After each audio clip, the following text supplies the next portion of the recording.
I was healed up enough, though, to make it down to Bunkerville, Nevada, as well as, see here, as well, where once again I could find these kind of men. I was also in attendance at the Galease Gold Mine in Oregon last year. I also stood guard for our unarmed recruiters in Medford, Oregon. We stood guard there after the military recruiters were murdered while being unarmed back east and ordered to stay unarmed. Our patriots are a passionate bunch of Americans, and they're good, solid people, every one. They will always stand proud whenever they are needed. While I served in the wars, I was just another American soldier. Today, I'm a retired U.S. veteran. I'm very proud to have been able to serve my country. It was I appreciated being awarded a few medals. I can honestly say that I never wanted the Purple Heart Medal. The very least our patriots can do is stand up for what is right and follow the examples that LaVoy lived and died for, showing us. Stand for what is right, even if you stand alone. Speak the truth, even if your voice shakes. People such as LaVoy Finicum inspired good men and women across the country to do the very same. LaVoy stood for what was right when the situation even became deadly. His character and all the things which made him the man he was never swayed.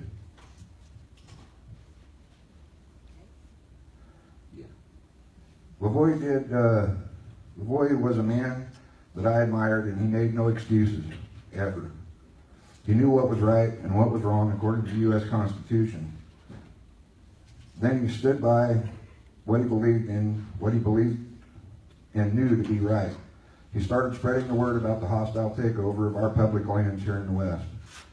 I have a military medal that was awarded to me in Iraq in 2004. In fact, it was 13 years ago today, as I write this, that I was medevaced out of Iraq to Landstuhl Regional Medical Center, Germany.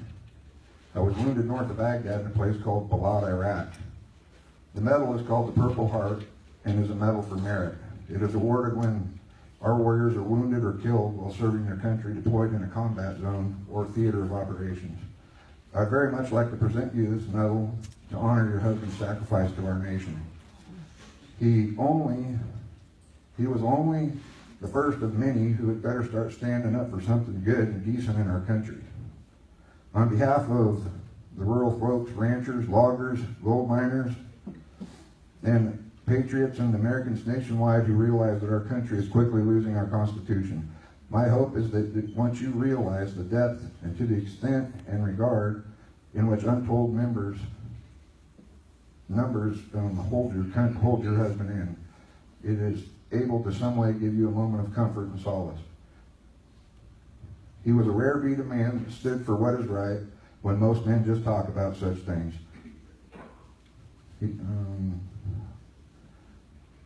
The U.S. Constitution is why I would like to present it to you and your family on May 5th in Yreka, California. It would mean a lot to me knowing that this medal rests in the family of one of my heroes.